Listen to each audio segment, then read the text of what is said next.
Bien, bonjour tout le monde. On va sortir un petit peu du système alimentaire, mais ça vient en lien. Donc voilà, ma présentation, c'est sur l'amendement Biochar, effet sur les rendements de la tomate et du poivron. Donc, comment ça va se dérouler le plan de la présentation? Je vais d'abord vous introduire le sujet, présenter mes objectifs dans le cadre de cette présentation.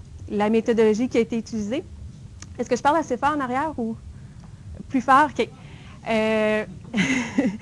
Les quelques résultats obtenus les plus intéressants et une brève conclusion. Donc, je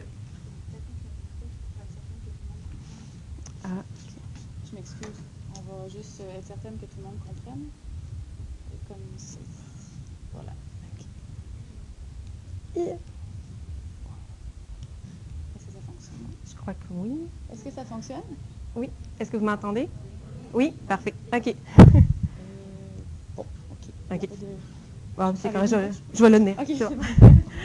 Donc, la question, en fait, que vous devez savoir, qu'est-ce que du biochar?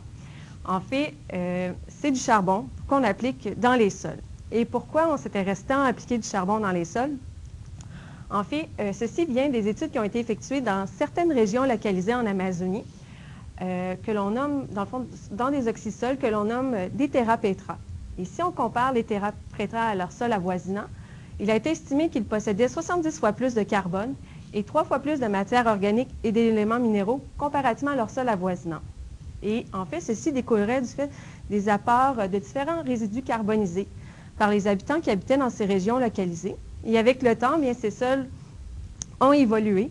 Et c'est pourquoi aujourd'hui que ces oxysols sont hyper riches, super productifs, comparativement à leurs sols avoisinants qui n'ont jamais reçu finalement cet apport en résidus carbonisés. Donc, les chercheurs, voyant cet effet bénéfique, se sont dit, bien, pourquoi pas appliquer du charbon dans nos sols pour améliorer l'activité et la productivité du sol. Donc, comment on produit le biochar? En fait, c'est simple. On va utiliser soit des résidus de bois, des résidus de culture ou encore des résidus alimentaires qu'on va incorporer dans un pyrolyseur. Et cette biomasse va être brûlée à haute température avec un faible taux d'oxygène. Et après un certain temps de résidence, va former notre biochar. Le biochar, une fois produit, appliqué au sol, il a été rapporté dans la littérature qui va permettre d'améliorer la rétention en eau, va permettre d'augmenter la diversité microbienne et aussi son activité, va permettre aussi d'augmenter les rendements des cultures, va permettre de réduire le lessivage des éléments minéraux et aussi même d'atténuer les émissions de gaz à effet de serre, dont le nitroxyde d'azote et le méthane.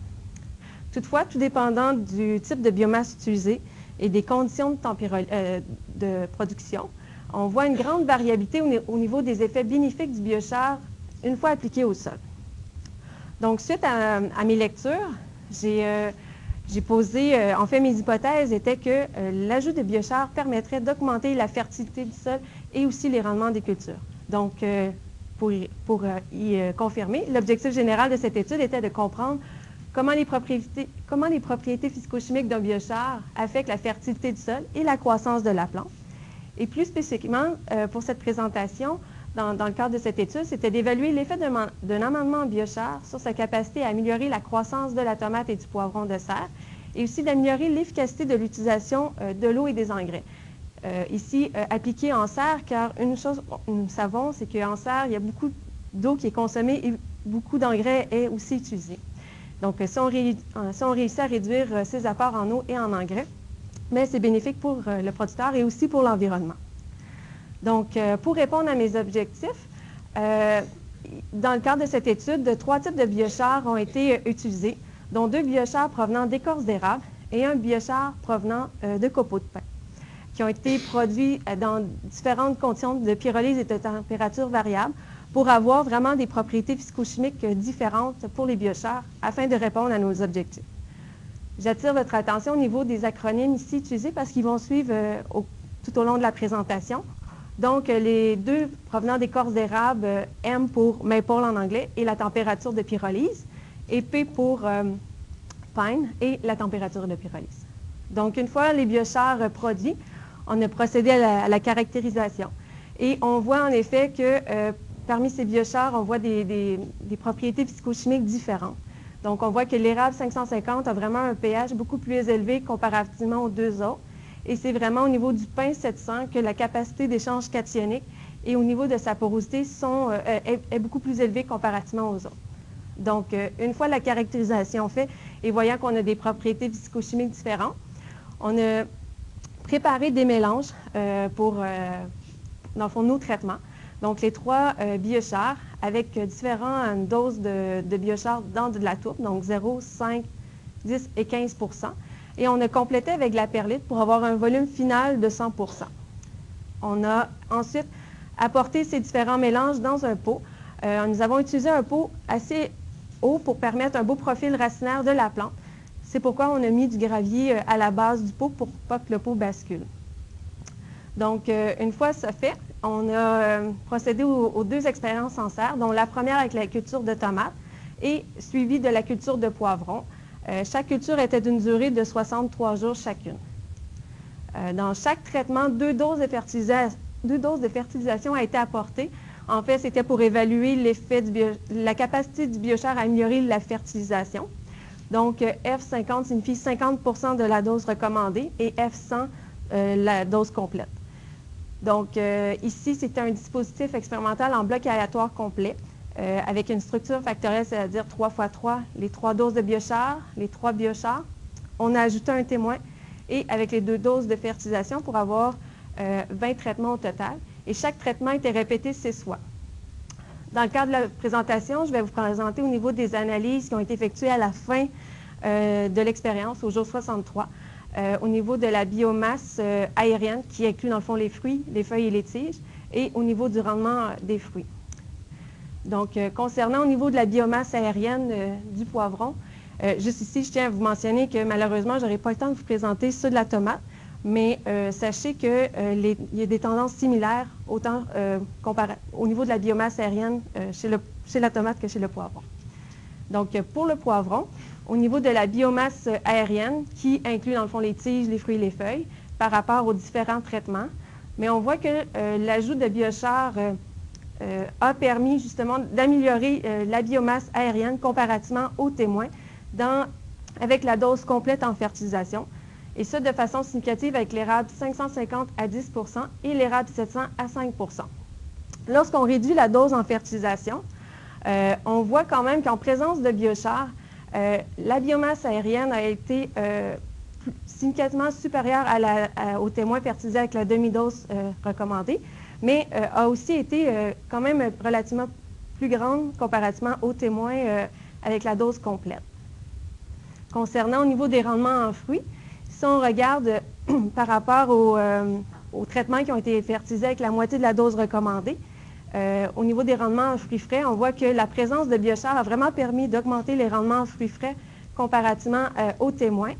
Et lorsqu'on enlève l'excédent d'eau au niveau des fruits secs, bien, on voit quand même un effet bénéfique là, en présence de biochar, et surtout au niveau de l'érable 700, comparativement aux témoins.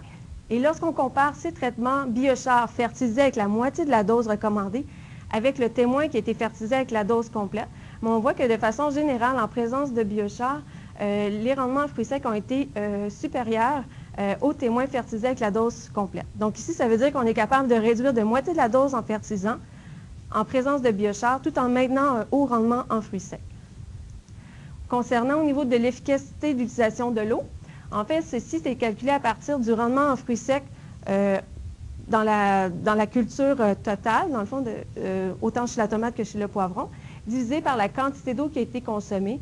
Celle-ci a été déterminée à partir des compteurs d'eau, des volumes à l'entrée et des tensiomètres mis dans chacun des pots. Donc, ici, ça signifie que plus la valeur de l'efficacité d'utilisation de l'eau est élevée, bien, moins on a besoin d'eau pour produire le fruit. Et qu'est-ce qui était intéressant, en fait, autant chez la tomate que chez le poivron, avec la demi-dose recommandée en fertilisant, en présence de biochar, on augmente l'efficacité d'utilisation de l'eau par rapport aux témoins. La réponse est un peu moins significative avec la dose complète, mais quand même, avec la demi-dose, l'effet est de façon généralisée en présence de biochar. Donc ici, ça veut dire qu'en plus de réduire l'apport d'engrais de moitié de la dose, en présence de biochar, on est capable de réduire la quantité d'eau apportée dans la culture pour améliorer ou maintenir un haut rendement en fruits. Donc, en conclusion, on voit que l'amendement en biochar a vraiment permis d'améliorer la croissance de la plante, a permis d'améliorer l'efficacité d'utilisation de l'eau et des engrais. Et ceci, mais dans le fond, découlerait des propriétés physico-chimiques, comme je vous ai présenté un petit peu plus tôt en début de présentation. Donc, il y a eu un effet de pH, une augmentation de pH dans le substrat. Il y a aussi eu un effet d'augmentation de la capacité d'échange cationique et aussi au niveau de la porosité du substrat. Et ceci aurait eu un effet bénéfique, une meilleure disponibilité des éléments minéraux, une meilleure rétention en eau et aussi une meilleure respiration microbienne, en fond, une meilleure activité microbienne dans le sol. Et je ne vous ai pas trop élaboré sur le fait qu'on n'a pas eu vraiment d'effet de dose de biochar en fonction du rendement. Mais qu'est-ce qui est intéressant, avec seulement 5% de biochar dans une optique de future, on pourrait justement réduire les coûts de production chez le producteur en réduisant jusqu'à 50% de la fertilisation azotée et de réduire en même temps la consommation d'eau et permettrait en même temps d'augmenter les rendements des cultures. Donc, je tiens à remercier mes superviseurs, Dr. Annie Antoun et mes deux co-directrices, les différents collaborateurs qui ont participé à mes différents projets, mes études doctorales, les professionnels de recherche, les techniciens qui m'ont aidé de près et de loin, l'équipe des serres de l'Envirotron, ainsi que les étudiants et collègues, les organismes subventionnaires et les compagnies qui ont participé à mon projet. Donc, merci à vous.